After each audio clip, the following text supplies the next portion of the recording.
नमस्कार, IBC 24 देख रहे हैं आप। मैं हूं आपके साथ विजय कुमार पंड्या। छत्तीसगढ़ की बात में आप सभी का स्वागत है।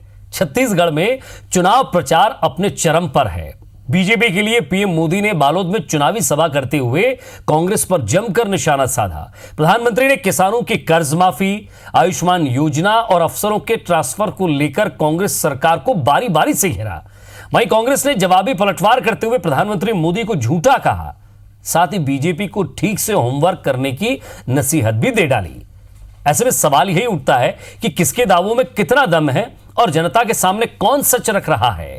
सवाल कई हैं, लेकिन एक सभा के बाद दूसरी प्रेस कॉन्फ्रेंस और वार पर पलटवार, वादों पर वादे और वादों पर वादे याद दिलाए गए और एक दूसरे को कहीं चोर तो कहीं झूठा कहा गया। आखिर क्या था पूरा मामला? कैसे एक दूसरे पर आरोप लगे हैं? कैसे सभा के बाद प्रेस कॉन्फ्रेंस हुई है? यह रिपोर्ट देखिए जरा।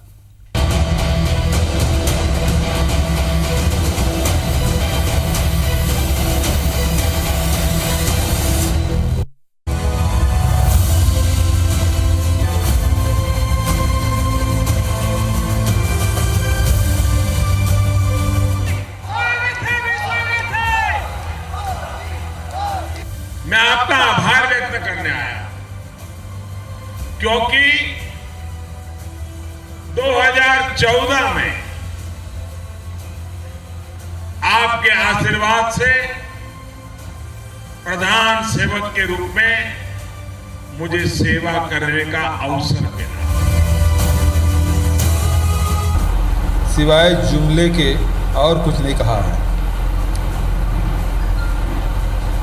वे कहते हैं कांग्रेस पार्टी अपने दल को जिताने के लिए लड़ रहे हैं और नरेंद्र मोदी जी देश को जिताने के लिए लड़ रहे हैं। हकीकत में पिछले 5 वर्षों में मोदी की सरकार की एक एक नीति देश के आम लोगों के खिलाफ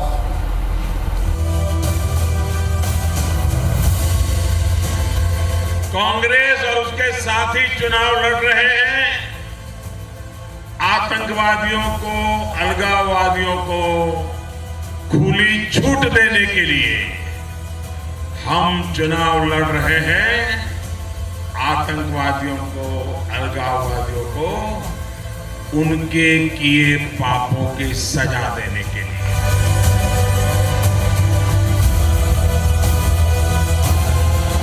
हमारी सरकार ने 20 लाख किसानों के 11,000 करोड़ रुपया माफ किए और उसके बाद भी प्रधानमंत्री का ये कहना किसानों से कांग्रेस ने झूठा वादा किया है।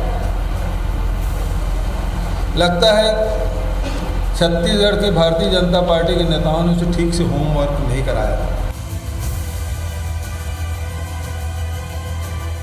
कांकेर में हमारे जवान शहीद हुए, लेकिन कांग्रेस को इस बलिदान की परवाह नहीं है।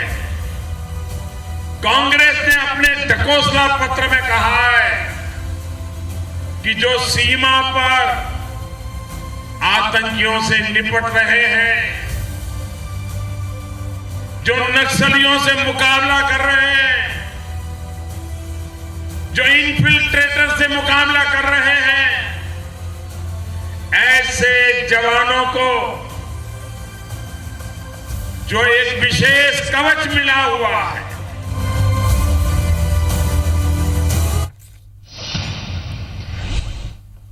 चलिए, तो दोनों बयान आपको सुना दिए। एक तरफ प्रधानमंत्री नरेंद्र मोदी बालोद में थे, तो दूसरी तरफ सीएम भूपेश बघेल ने प्रेस कॉन्फ्रेंस करके जो आरोप लगे थे उनका जवाब भी दिया। सवाल यह है कि एक तरफ सभाएं होंगी तो क्या दूसरी तरफ प्रेस कॉन्फ्रेंस भी होंगी?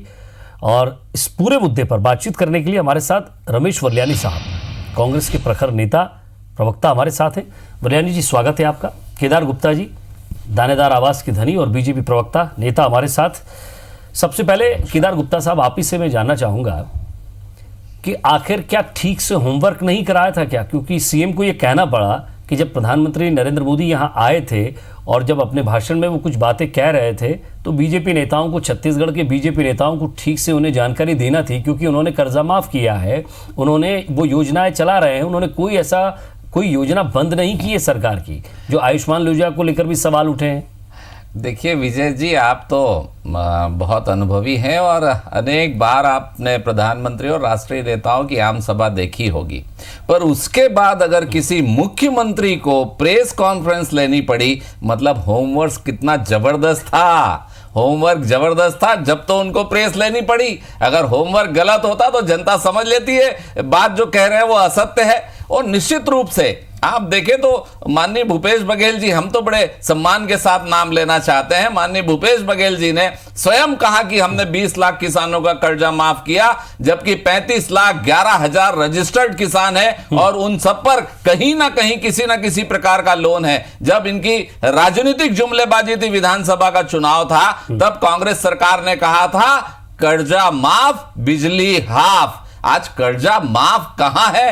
आप स्वयं स्वीकार कर रहे हो 20 लाख लोगों का किया, कर्जा 35 लाख लोगों का है और उसमें भी अभी तक आपने सर्टिफिकेट नहीं दिया है जिनके कर्जदार हैं कि आपका क्लियरेंस हो गया, अब आपका कोई कर्जा नहीं है। रमेश वलियानी साहब, दो मुद्दे बहुत मैं आपसे फिर बात करूंगा केदार गुप्ता साहब। रमेश वलियानी साहब, एक बहुत बड़ा मुद्दा यह है कि आप अगर चुनाव में जाएंगे तो आपके पास छत्तीसगढ़ में दो ही मुद्दे हैं, बिजली बिल का और कर्जा माफ का और समर्थन मूल्य का, जो कि आपने 2500 रुपए किया। उसी को लेकर बार बार जो है उस पर हमला होता है। तो क्या वाकई इसको लेकर कोई क्लियरिफिकेशन नहीं है क्या? कोई जनता के अंदर क्लियर मैसेज नहीं है क्या? उसको लेकर प्रधानमंत्री को अगर बोलना पड़ रहा है, फिर आपके बाद उसके बाद जो है सीएम प्रेस कॉन्फ्रेंस करते हैं, तो क्या ये एक सफाई है या फिर ये वार पर पलटवार है?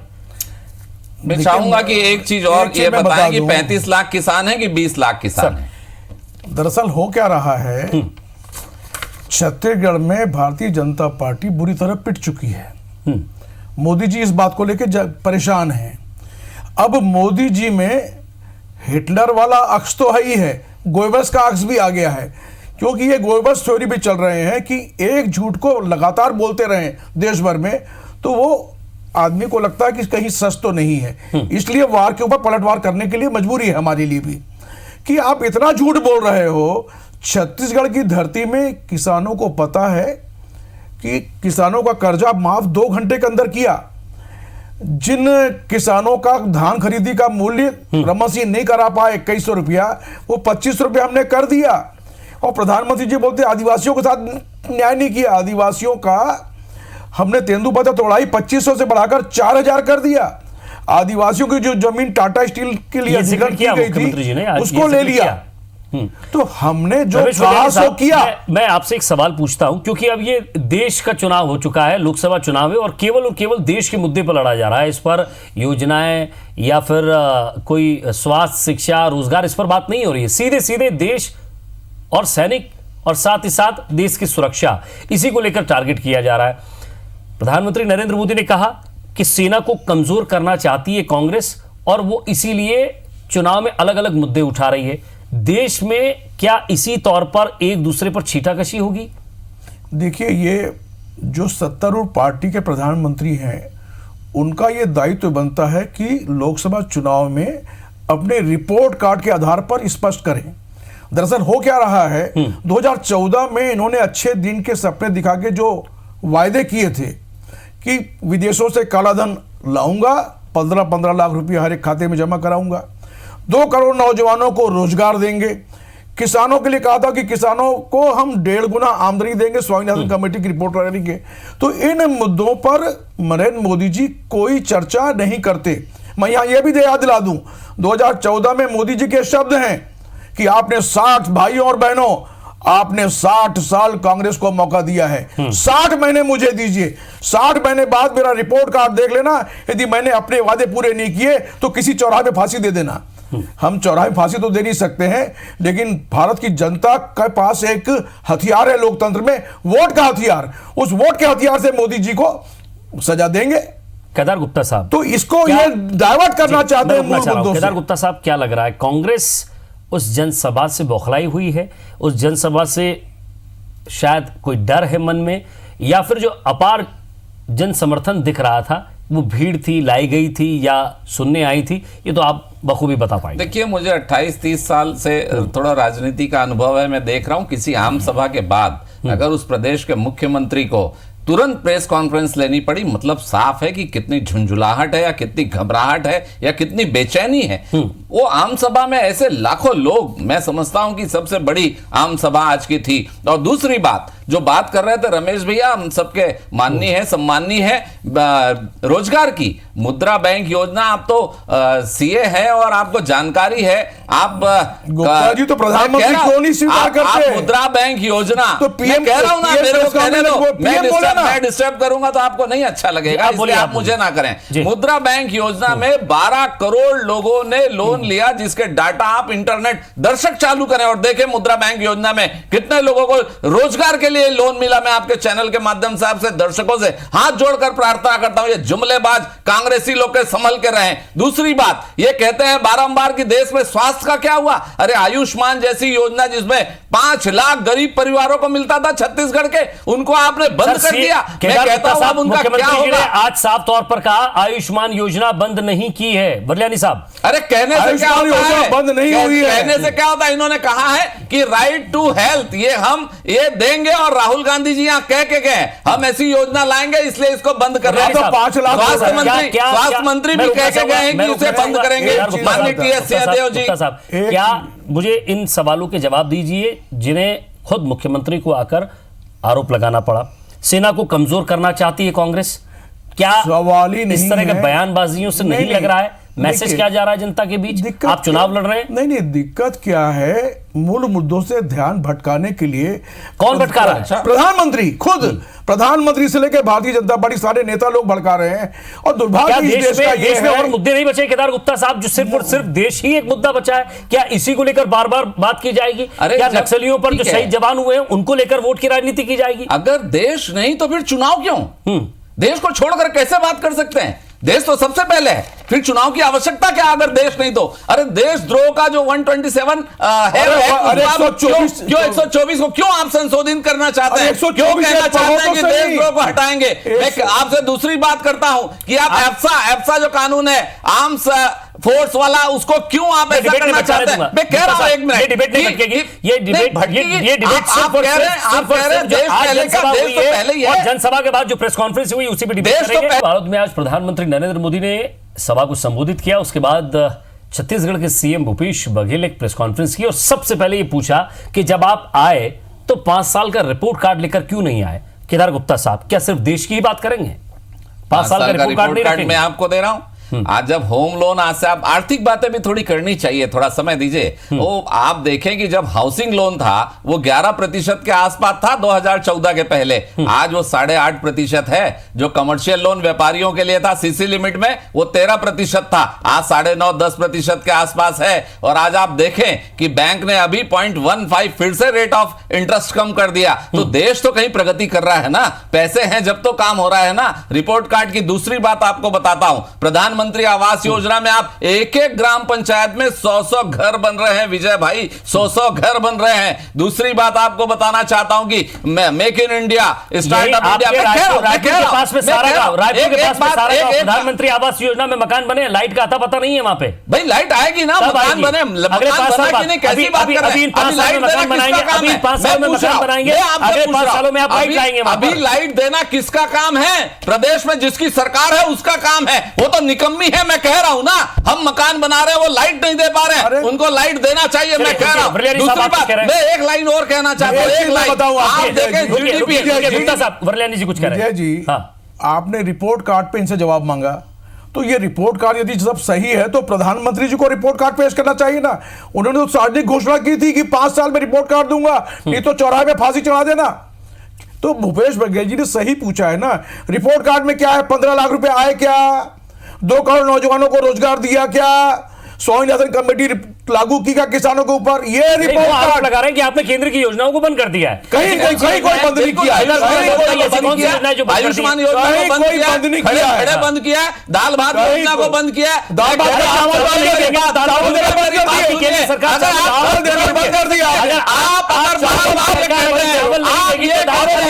आप ये कहते हैं कि 11,000 करोड़ रुपए हमने किसानों का माफ किया। अगर नहीं देंगे तो योजना कैसे चलेगी? क्या आप 10 करोड़ रुपए यहाँ गरीबों के चावल के लिए पैसा नहीं दे सकते? आप आरोप लगाते हैं हमारे पास। आप 11,000 करोड़ रुपए, 11,000 करोड़ रुपए आपकी सरकार थी, पर गरीबों के लिए आप दाल चावल का दाल भात कैसे बंद करते हैं? आपके स्वास्थ्य मंत्री, आपके स्वास्थ्य बोले साहब, स्वास्थ्य सेवाओं पर मुख्यमंत्री जी ने सीधा हमला करते हुए कहा, उन्होंने कहा कि आयुष्मान योजना बंद नहीं किए, आप जाकर देख लीजिए। हमेशा बीजेपी आरोप लगा रही है कि आयुष्मान योजना बंद कर दी। दूसरा सवाल ये कि स्वास्थ्य विभाग की बात करूंगा तो रोंगटे खड़े हो जाएंगे, भागना पड़ रहा है। मैं नाम नहीं लूंगा, आप समझते हैं। मैं कह रहा हूं मुझे कहने का है रमेश भैया, मुझे कहने का मैं कहता हूं जी, बोलिए। 50 करोड़ का घोटाला था, अब 70 करोड़ का हो गया। किसका घोटाला था? डॉक्टर पुनीत गुप्ता का डीकेएस का। हाँ। तो उनके खिलाफ एफआईआर दर्ज है, जांच हो रही है। यदि वो पाक साफ है तो आके जांच में सहयोग कर लेना। हमने कहीं मना किया है क्या?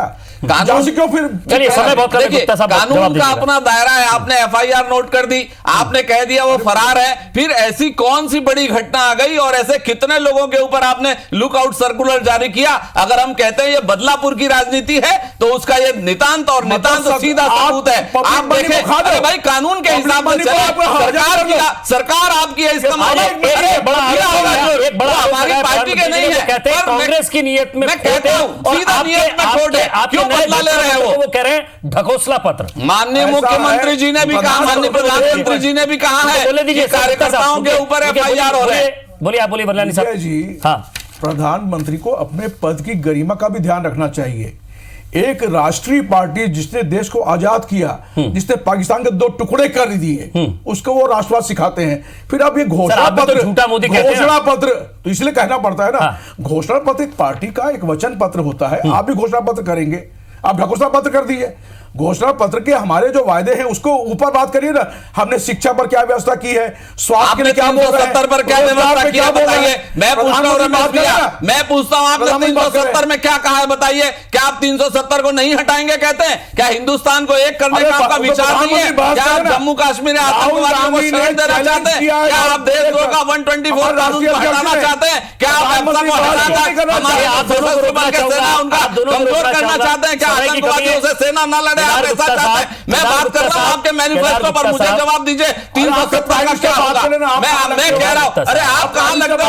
अरे आप कहां लगते हो ये बताओ ना। मैं कहीं नहीं लगता तो आप कहां लगते हो ये तो बताओ। अपन छोटे पुरुष ऐसा बोलो, आप कहां लगते हो? कैसे कह दिया? मैं भारतीय जनता पार्टी का प्रवक्ता हूं और मैं बात कर रहा हूं पार्टी के तरफ से कह रहा हूं। रुकिए गुप्ता साहब, समय खत्म हो गया है। सवाल यही था कि जब चुनावी वक्त है तो सभाएं होंगी तो बातें उठेंगी, और जब बातें उठेंगी तो उन बातों पर उन्हें उठाने या दबाने के लिए फिर से प्रेस कॉन्फ्रेंस होंगी। एक तरफ आरोप होगा तो दूसरी तरफ प्रत्यारोप होगा। बहुत बहुत शुक्रिया आपका। नमस्कार।